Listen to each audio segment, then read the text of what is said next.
Olá pessoas, esse é outro vídeo meu aqui na internet. No vídeo de hoje então vamos continuar as nossas discussões sobre o período da literatura contemporânea.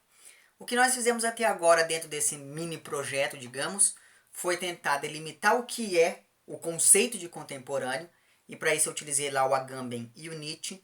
Depois eu tentei entender como que funciona a nossa contemporaneidade, quando eu falei lá da questão do período da pós-modernidade, e depois eu elegi um desses temas que são recorrentes na pós-modernidade, para poder tentar entender esse tema de uma perspectiva um pouco mais mercadológica, digamos, que foi lá quando eu falei da margem ou das margens sociais que ganham voz no período da nossa contemporaneidade e que, de certo modo, apesar de ganharem voz, não ganham um espaço de representatividade ativo dentro dos meios de comunicação.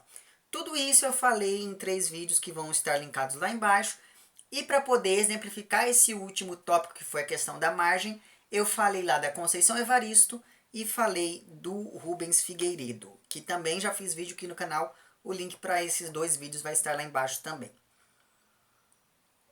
Bom, para poder fazer esse vídeo que você está assistindo agora, eu me utilizei de alguns textos, mas com o qual eu vou dialogar mais vai ser aqui o Frutos Estranhos da Florência Garramunho.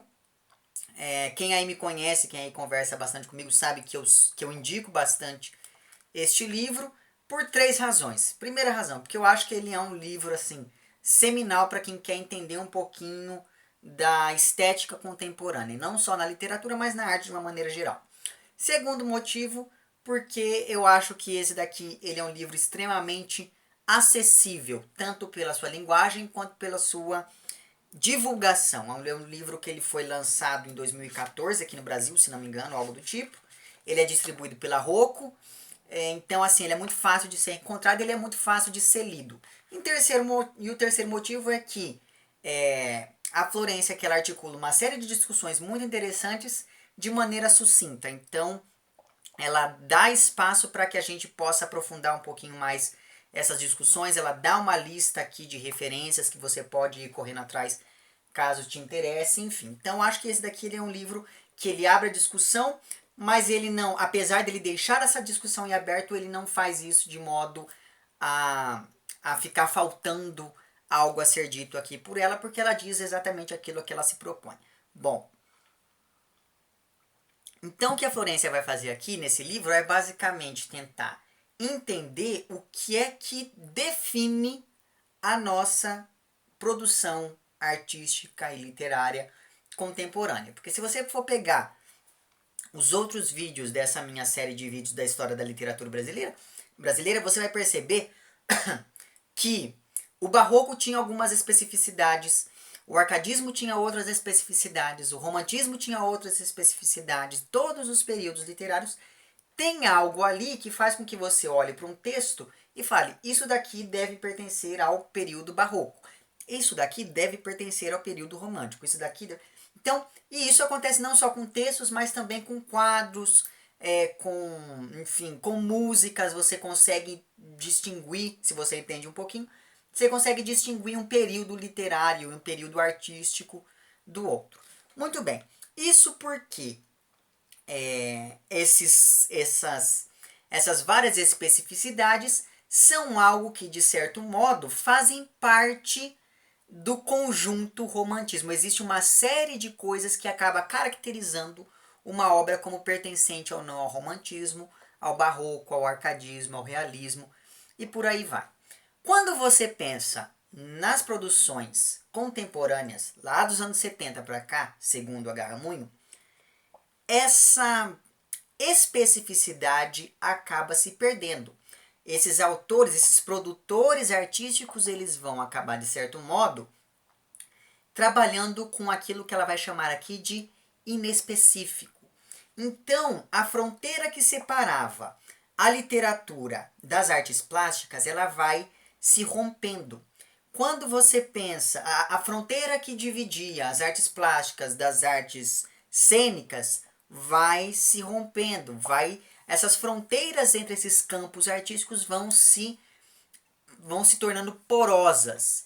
E justamente por conta dessa inespecificidade é que surge o segundo conceito com o qual a Florência trabalha aqui, que é o conceito de campo expandido, que é um tipo digamos, que é justamente, que é um conceito que demonstra justamente essa ideia de que esses vários tipos de arte começam a dialogar cada vez mais. E segundo a Florência, isso é resultado de algo que tem um dado social, que é a questão das comunidades expandidas, que é aquela ideia de que dentro da comunidade maior você tem uma série de pequenos núcleos sobre os quais gravitam, sobre os quais circulam uma série de pessoas que de certo modo se distinguem entre si. Mas eu vou falar disso um pouquinho mais para frente nesse vídeo. Só que eu fiquei pensando, para eu poder falar da expansão do campo literário, eu acho que é interessante antes de eu voltar um pouquinho e falar de como que se constrói o campo literário. E daí uma das pessoas que trabalham com essa ideia de construção do campo literário é lá o Bourdieu. Eu não me lembro agora o nome do texto em que ele fala aí sobre isso, mas eu vou deixar linkado lá embaixo. É um livrão enorme que vale bastante a pena você ler. E tem um capítulo em que ele diz que basicamente, e ele utiliza a literatura francesa como exemplo, ele diz basicamente que o campo literário ele se constrói na segunda metade do século XIX a partir da intervenção do mecenato. Então você tem a aristocracia, e a aristocracia, por meio de patrocínio, por meio de investimentos financeiros, acabavam, de certo modo, interferindo no fazer artístico. Por que havia essa interferência? Porque a partir do momento em que um aristocrata apadrinhava um artista, esse artista era consagrado automaticamente. E eu vou dar um exemplo de onde que isso acontece. Quando você pega o Em Busca do Tempo Perdido, isso acontece assim em todos os livros. Quando você pega aqueles jantares lá, no salão dos Verdurin, no salão dos Guermantes, no salão de todo aquele povo, o que você tem é uma série de aristocratas discutindo uma série de produções artísticas e falando, olha, esse escritor é bom, aquele escritor é ruim. Daí todo mundo achava esse escritor bom e aquele escritor ruim. O ator A é bom e o ator B é ruim. O pintor A é bom e o pintor B é ruim. O músico A é bom, o músico B é ruim. Então veja que, de certo modo, o que o Bourdieu afirma, e ele utiliza para exemplificar tanto o caso do Flaubert quanto o caso do Baudelaire, porque o Flaubert ele estava inserido nesse meio aristocrático, então quando houve todo aquele escândalo com relação lá ao Madame Bovary, ele acabou, digamos, ele acabou não sofrendo muitas consequências por conta desses contatos que ele tinha. O que não aconteceu com Baudelaire. O Baudelaire por muito tempo foi visto ali como um poeta maldito, apesar de, e mesmo tendo se envolvido em um escândalo de natureza sexual, tal qual lá o Baudelaire, mas porque o Flaubert, mas porque o Baudelaire não tinha contatinhos lá no meio aristocrático. Então veja que na segunda metade do século XIX, segundo lá o Bourdieu, é que se inicia essa ideia do campo literário, porque para você conseguir entrar nesse campo, você precisava agradar. Então você tinha lá uma série de requisitos que você deveria preencher para que uma pessoa olhasse para o seu texto e falasse então, não, isso daqui é literatura, isso daqui não é literatura. E isso evidentemente não tinha só a ver com questões estéticas e literárias, tá bom, gente? Isso tinha a ver também com questões de gênero, com questões de classe, de ordem econômica, enfim, uma série de outros questionamentos que eu já falei um pouquinho lá no meu vídeo sobre a literatura marginal. Bom, quando eu fiz aquele meu vídeo sobre conceituando mais ou menos a questão do contemporâneo, eu citei lá o Agamben e o Nietzsche, mas eu poderia ter citado também um outro filósofo de que eu gosto muito, que é o Rancière. Para o Rancière, a época contemporânea, a nossa contemporaneidade, se inicia não lá nos anos 70 do século passado, mas no finalzinho do século XIX. Para o Rancière, quando os realistas começam os realistas e os naturalistas começam a representar as classes sociais mais baixas, aí é que se inicia a nossa época contemporânea. Por quê? Porque a nossa época contemporânea é marcada por aquilo que o Rancière vai chamar de partilha do sensível. Então, eu vou tentar falar um pouquinho disso rapidamente ainda nesse vídeo. Então, a partir do momento em que havia essa representação dessas classes mais baixas, havia uma permissão de que essas classes partilhassem da sensibilidade artística. Por quê? Porque essas classes se viam representadas.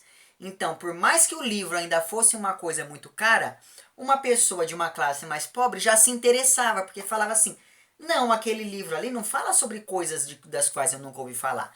Ele fala sobre pessoas que têm os mesmos problemas que eu. Então eu quero, já que eu me vi representado, eu quero ir ali e entrar em contato com aquele livro.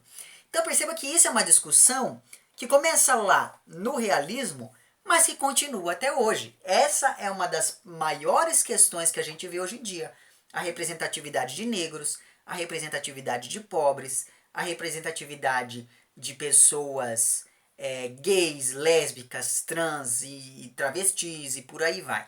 Então veja que é muito curiosa essa discussão que a gente está tendo hoje, começa desde lá atrás, do fim do século XIX, e segundo o Rancière, é aí que se inicia a nossa contemporaneidade.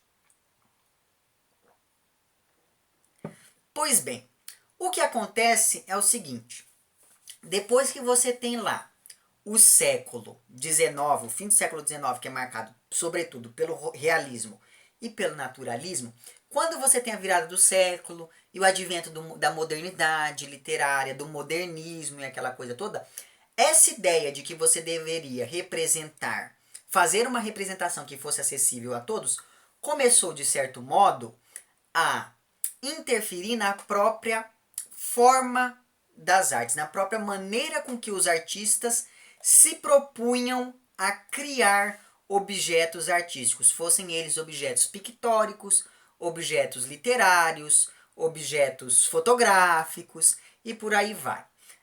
Então, a partir desse momento, então veja, o período contemporâneo, então, nesse sentido, ele é marcado pelo desaparecimento de formas fixas, de formas consagradas que representassem apenas as classes sociais mais abastadas, as classes sociais mais altas, tornando a arte mais acessível do ponto de vista temático, ok? A arte sempre foi uma fruição artística sempre foi uma forma de você demonstrar cultura. E cultura, infelizmente, segundo a lógica capitalista, é algo que não pode estar acessível para todos. Então, veja que essa ideia da introdução da discussão sobre a forma artística aliada a essa ideia do tema, isso acontece por quê? Porque a forma ela delimita quem pode e quem não pode participar da fruição de uma obra. Então, pensando aqui na nossa sociedade brasileira, quando você diz que literatura é só aquilo que está no livro, você está dizendo que só quem pode comprar um livro é que pode acessar a literatura. E daí, e eu já falei um pouquinho sobre isso no meu vídeo sobre as margens também. E daí aquela pessoa que não pode pagar R$ 50 um livro, mas pode ir ler a poesia que o amigo escreveu no blog, essa pessoa, segundo essa lógica, não está entrando em contato com literatura, porque literatura é só o que está no livro. E se você considera a literatura só aquilo que está sendo escrito, aí a coisa complica, o caldo entorna mais um pouco. Por quê? Porque aí você está dizendo que a pessoa que só tem contato, que a pessoa que não sabe ler, nunca teve contato com literatura. Você está dizendo que a pessoa que só tem contato com a batalha de hip hop na periferia, ou, sei lá, os cantadores de embolada do Nordeste, você está dizendo que essas pessoas que só têm contato com esse tipo de fruição artística não estão tendo contato com algo literário. Então veja que é muito interessante essa ideia da partilha do sensível. Porque o que que isso nos diz? Isso nos diz que, e isso eu também falei lá no meu vídeo sobre as margens, a partir do momento que eu vim aqui para vocês no fim do mês e falo que eu li 10 livros, isso significa que eu tive tempo e que eu tive dinheiro para conseguir ler 10 livros e para conseguir gravar vídeos de quase 1 hora para falar desses 10 livros. Nesse sentido, então, isso mostra a posição que eu ocupo.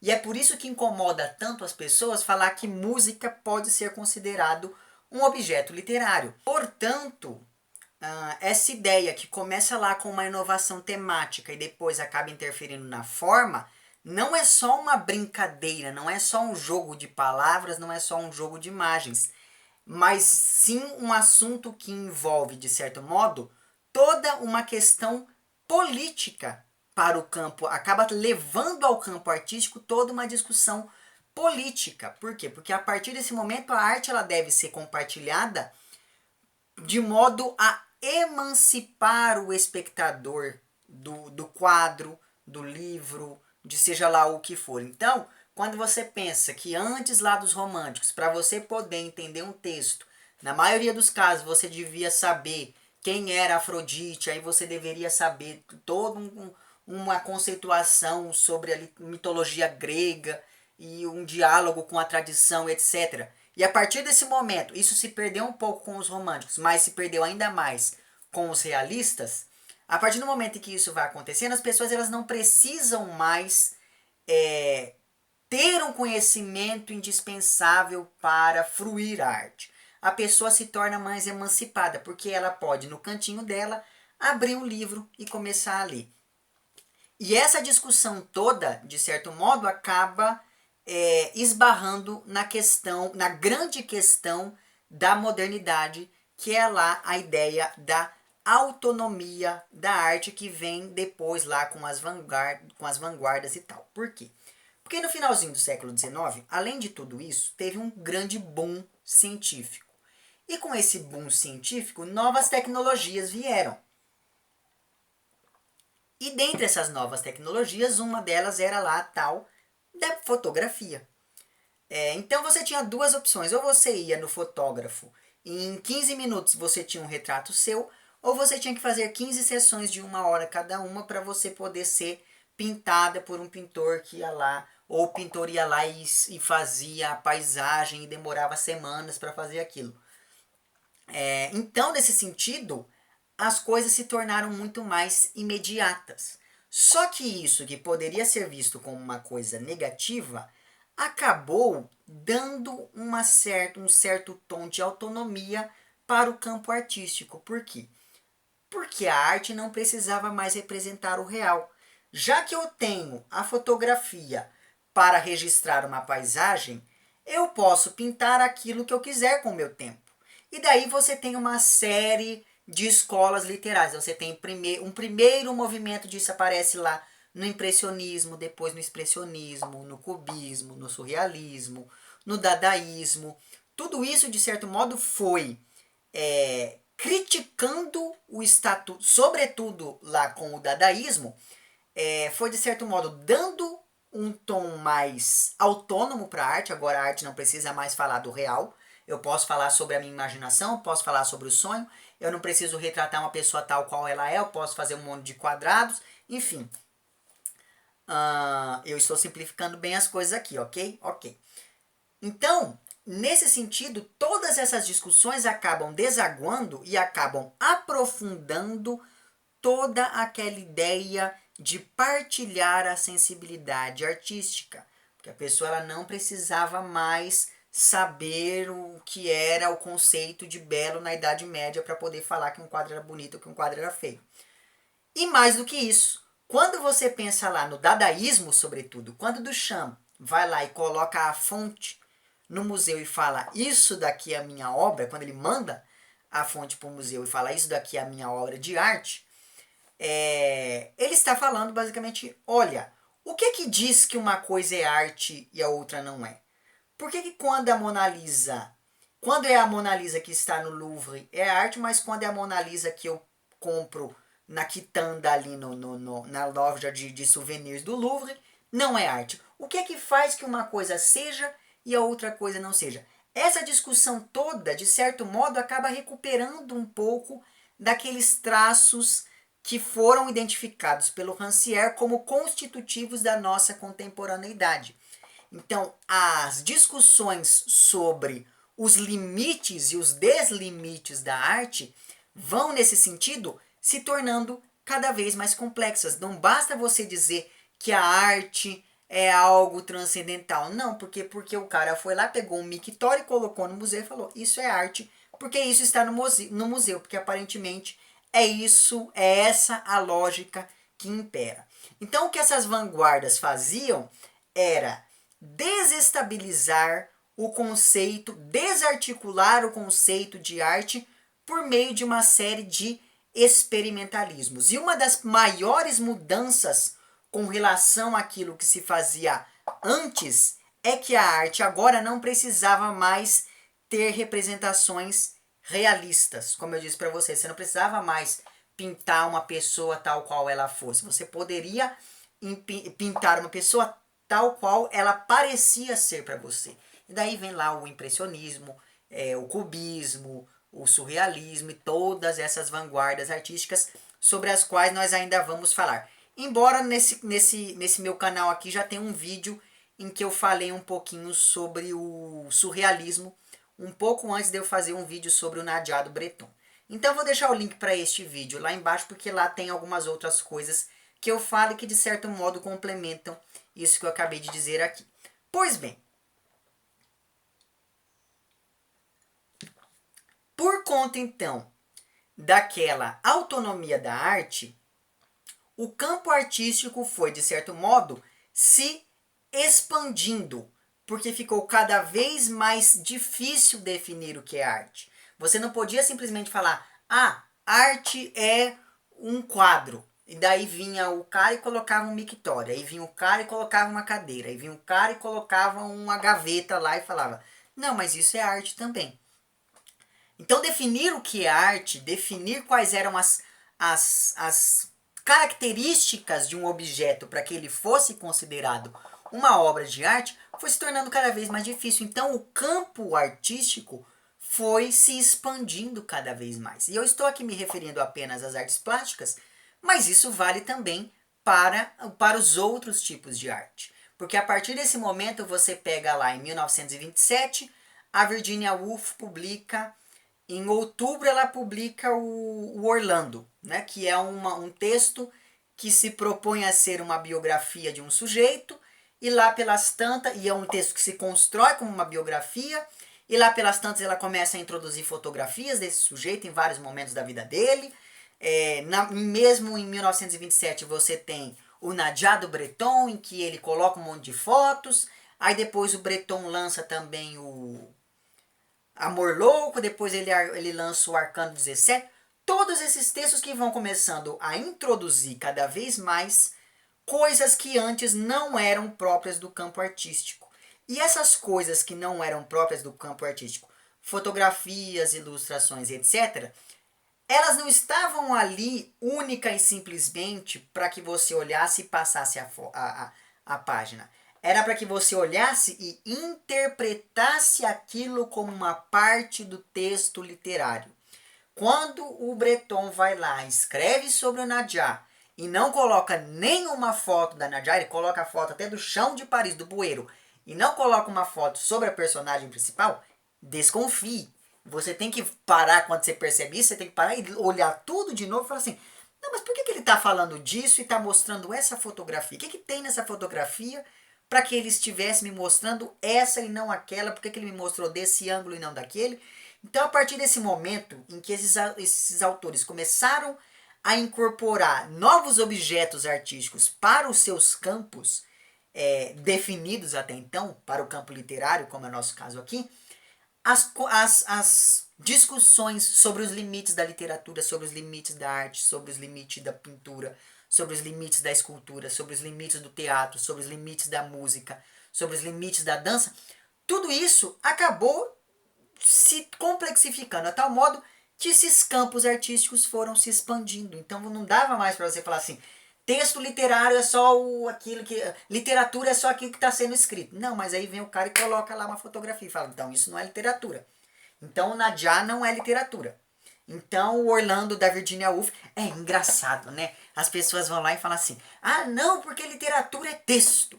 Porque o Bob Dylan ele não merecia ganhar o Nobel de Literatura porque ele não faz texto, ele faz letra, mas é letra de música. Isso não pode ser considerado literatura.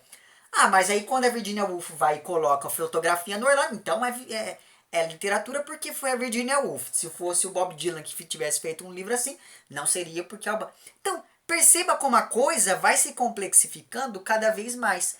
E segundo a Florência Garramunho, essa complexificação é que acaba nos dando um sinal, nos dando um indicativo de que o campo literário e os campos artísticos estavam em um processo, e estão em um processo de expansão, porque ficou cada vez mais difícil identificar o que é específico de cada arte. Ficou cada vez mais difícil identificar o que é algo específico da literatura, o que é algo específico da pintura, o que é algo específico de uma instalação, o que é algo específico da escultura, o que é... Então, veja, a fronteira entre as artes se tornou porosa. Não dá mais para você definir como a gente definia há 100 anos, lá do começo do século XX.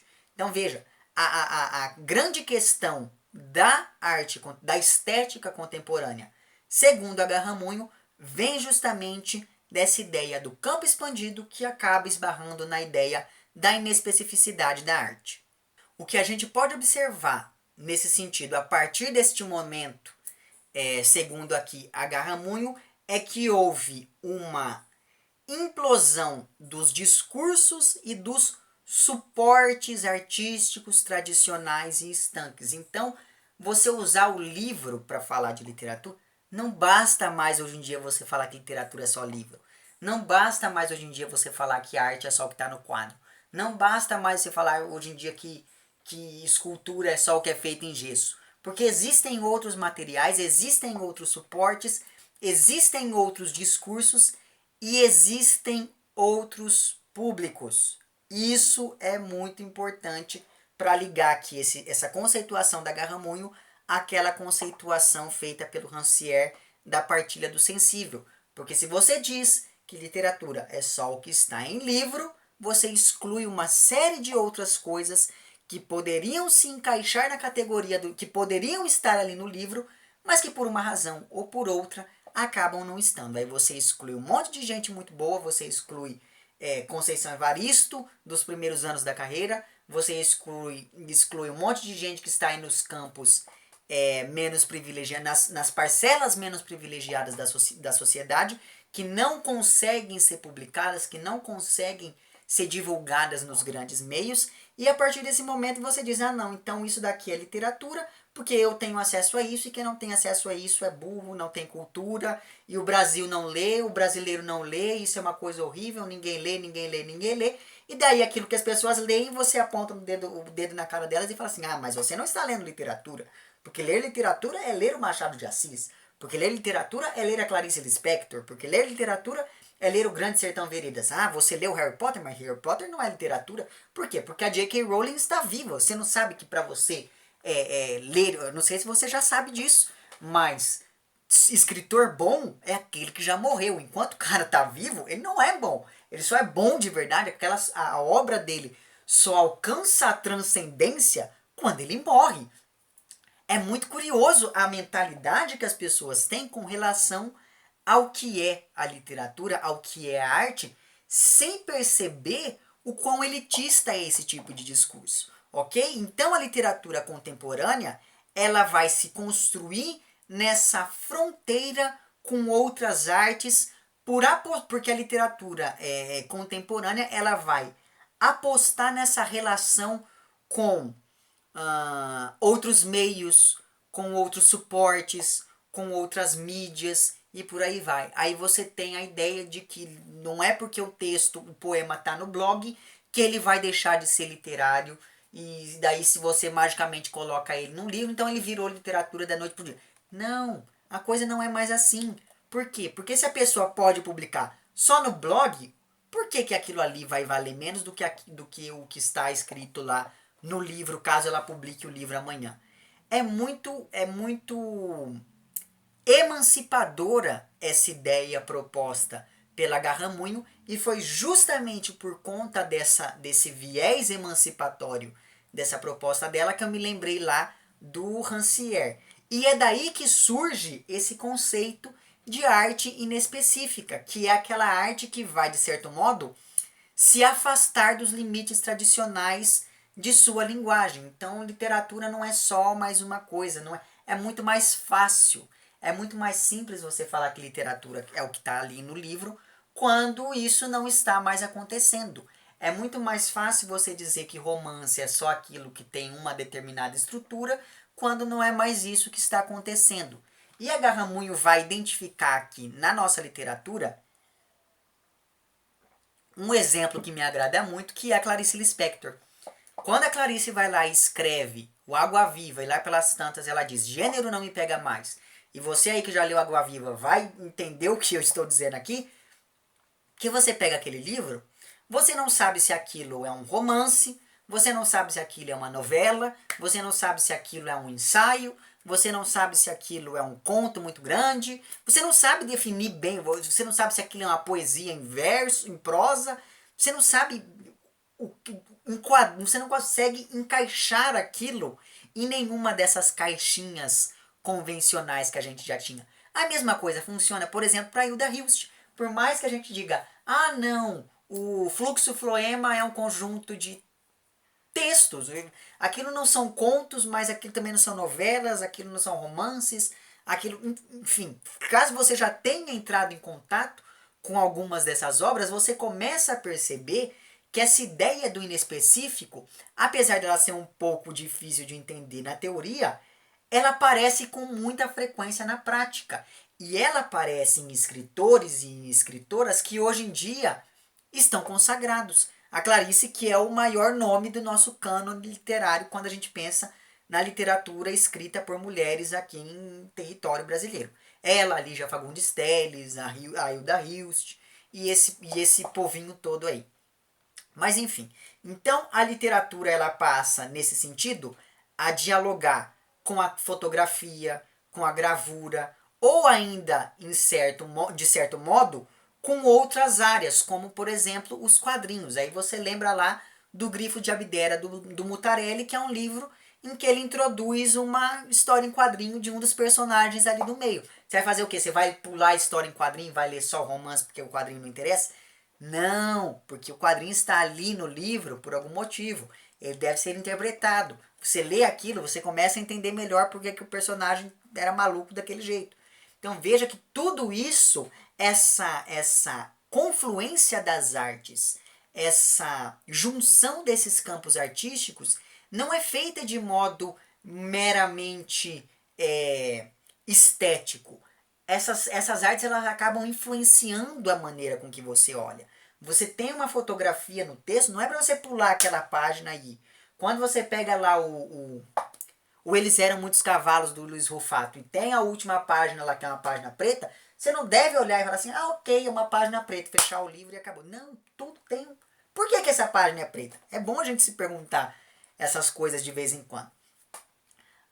E essa questão que a Florência debate aqui sobre a literatura, ela pode, de certo modo, ser encontrada em vários outros campos artísticos. E daí eu recupero aqui o título do livro dela, que é Frutos Estranhos, que é um título que faz referência a uma obra do Nuno Ramos, que é um artista plástico, bem polêmico por conta de suas instalações. E vamos tentar entender um pouquinho dessa dinâmica do Nuno Ramos agora. E daí quando você pensa nessa expansão do campo e nessa inespecificidade artística aplicada às artes plásticas, você tem, por exemplo, o aumento no número de instalações em bienais e em eventos desse sentido, que são peças artísticas, que são exposições artísticas que utilizam o próprio ambiente como forma de expressão e mais do que isso, são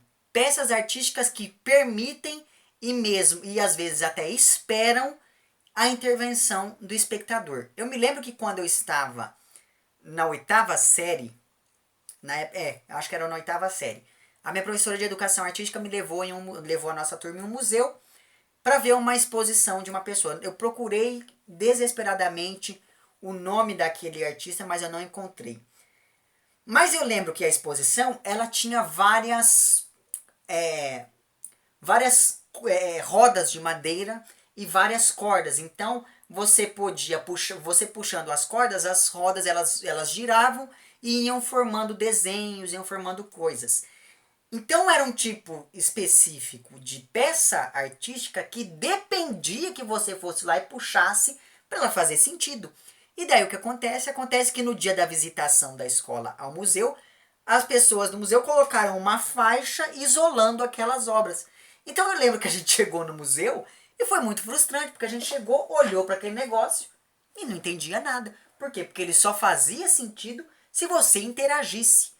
E daí vem o cara lá, o curador do museu, e fala, não, você não pode interagir, e você mata a ideia lá do artista. Então, a imagem é uma coisa muito importante nesse processo de expansão. Essa imagem que é uma imagem que se modifica diante do espectador e, por se modificar, significa, ressignifica aquela peça artística, aquela peça literária. Então, e evidentemente como isso fica mais presente no caso da literatura, que as pessoas são mais conservadoras. Porque quando você fala em imagem em texto literário, as pessoas sempre vão falar assim: ah, isso é uma coisa horrível, isso é o fim do texto literário, isso não pode acontecer, e etc. Ou você pode enxergar a utilização de imagens como uma nova potencialidade criadora. Por quê? Porque a imagem é extremamente emancipadora, no sentido em que a imagem ela permite, ela possibilita que todas as pessoas possam fruir de um determinado livro, de um determinado texto, de um determinado objeto artístico e literário. Ao contrário do texto escrito, ao contrário da palavra. Não é todo mundo que pode vir pegar um livro e ler, porque não é todo mundo que sabe ler. Agora, um texto com imagens, uma pessoa pode, mesmo que ela seja analfabeta, ela pode abrir e entender alguma coisa ali. Ela pode abrir um texto, ver uma foto e entender o porquê que o fotógrafo colocou aquela foto ali naquele álbum, por exemplo, ou naquele livro, por exemplo. Né? Se você pensa nas obras do Valêncio Xavier, isso fica explícito. Mas enfim, eu ia falar do como é o nome do rapaz? Eu ia falar do Nuno Ramos, né? Por isso que eu comecei a falar daquela coisa toda da exposição e tal. O Nuno Ramos, mas não só ele, se você pensa, por exemplo, lá nos anos 60, 70 ou algo do tipo, a gente tem a figura também do Hélio Oiticica, que são artistas que, de certo modo, inovaram esse conceito, incorporaram inovações para esse conceito de exposição, para esse conceito das artes plásticas, da escultura e etc. E daí eu vou citar um exemplo do Nuno Ramos. Eu não sei se vocês se lembram, mas teve uma Bienal aí em que o Nuno Ramos fez uma obra artística, uma instalação, e nessa instalação ele colocou uma gaiola e colocou lá não sei quantos urubus, 3 urubus, ou seja lá quantos forem urubus. E ele colocou aqueles urubus e deu maior rebuliço, porque as pessoas falavam, olha, os urubus não podem ficar aí, tirem os urubus, e etc, etc, etc. E daí uma pessoa foi e pichou essa obra de arte do Nuno Ramos, pichou essa instalação, escreveu lá, libertem os urubus. E uma coisa que me chama bastante atenção nessa história toda, nessa polêmica dos urubus, é a seguinte: o Nuno Ramos, quando ficou sabendo dessa pichação, ele falou, olha, eu não quero que ninguém apague a pichação do rapaz ali. Por quê? Porque esse conceito de uma obra pronta não existe mais. A partir do momento em que você tem os urubus ali, sem nenhuma pichação, e os urubus ficam ali naquela gaiola, voando, e defecando, e gritando ali, etc. Enfim, você tem uma obra. Mas a partir do momento que alguém vai e coloca uma pichação, ou um cartaz, ou seja lá o que for, escrito libertem os urubus, essa frase, essa pichação, ela ressignifica todo o conceito da obra. Então, não existe mais essa ideia de uma obra pronta. A partir do momento que a obra está lá, e você pode interagir com ela, e você, em alguns casos, precise interagir com ela, você está participando não só de uma fruição enquanto espectador, mas enquanto, digamos, trabalhador artístico, enquanto operador do procedimento artístico. E isso é algo muito importante. Por quê? Porque isso, de certo modo, recupera aquele conceito de obra de emergência artística, que é aquele cara, como é o nome? O Ladaga vai falar de emergência e o Canclini vai falar de iminência artística, porque as obras hoje em dia, elas a gente não trabalha mais com essa ideia de uma obra pronta, porque as obras, elas não existe mais esse conceito de algo fixo por conta da velocidade que a gente vive no mundo de hoje, por conta dessa possibilidade de interação que a gente vivencia no mundo de hoje. Agora, além de todas essas questões, existe outra coisa que é muito importante, porque veja, se a arte é fruto da nossa subjetividade, e a nossa subjetividade não é algo fixo, o Nicolas de hoje não é o Nicolas de ontem, e o Nicolas de agora não é o Nicolas do início desse vídeo, porque o Nicolas de agora já está ficando sem voz e está mais cansado do que o Nicolas do começo desse vídeo. Se a nossa subjetividade não é fixa, como que algo que vai, de certo modo, representar ou expor a nossa subjetividade vai ter uma forma fixa? E não só isso. Além da arte, então, representar essa não fixidez, representar essa movência da nossa subjetividade, ela acaba, de certo modo, considerando e abrindo espaço para a manifestação de identidades alheias. Então, quando o Nuno Ramos vai lá e fala não apaguem a pichação do rapaz, ele está incorporando aquele objeto que representa a sua subjetividade, um outro objeto que representa a subjetividade de uma outra pessoa. E essa união entre essas duas representações subjetivas vão dar vazão, vão dar resultado a uma terceira representação. Porque a frase do rapaz que pichou, destacada daquele contexto, significa uma coisa. Aquela exposição do Nuno Ramos, sem aquela frase, significa outra coisa. Mas quando você une esses dois elementos, aquilo ali tudo significa uma terceira coisa totalmente diferente. E é essa a grande questão. A inespecificidade dos campos artísticos, a expansão desses campos artísticos e essa ideia da partilha do sensível, essa ideia da arte emergente, da arte, da imanência artística, como diz lá o Canclini. Eu acendi aqui a luzinha do lado, porque senão esse vídeo já estava ficando escuro e só agora é que eu percebi isso. Mas em todo caso a gente já está acabando a nossa discussão de hoje. Mas enfim, o que vai, segundo a Florência aqui, caracterizar essa produção literária do período contemporâneo é exatamente essa inespecificidade, essa falta de características específicas dessas obras que estão sendo produzidas. Essas obras, então, elas vão, de certo modo, se identificarem entre si, porque elas não conseguem elas não podem mais ser identificadas com nada do que havia sido produzido até então, numa espécie de pertencimento dos não pertencentes. E é aí que ela vai falar da questão lá das comunidades expandidas, porque veja, as figuras marginais, elas só são colocadas elas só são postas nesse saquinho da marginalidade porque elas não conseguem, porque elas não são inseridas dentro daquelas figuras não marginais. Então, se a pessoa não é um homem branco, heterossexual de classe média alta, automaticamente ela vai estar fora ali daquele grande eixo representativo e vai estar ali dentro da área da margem. Seja ela uma margem de gênero, seja ela uma margem de orientação sexual, seja ela uma margem de ordem econômica, seja ela uma margem de ordem étnico ou racial, ou enfim, seja lá como você a queira chamar. Muito bem.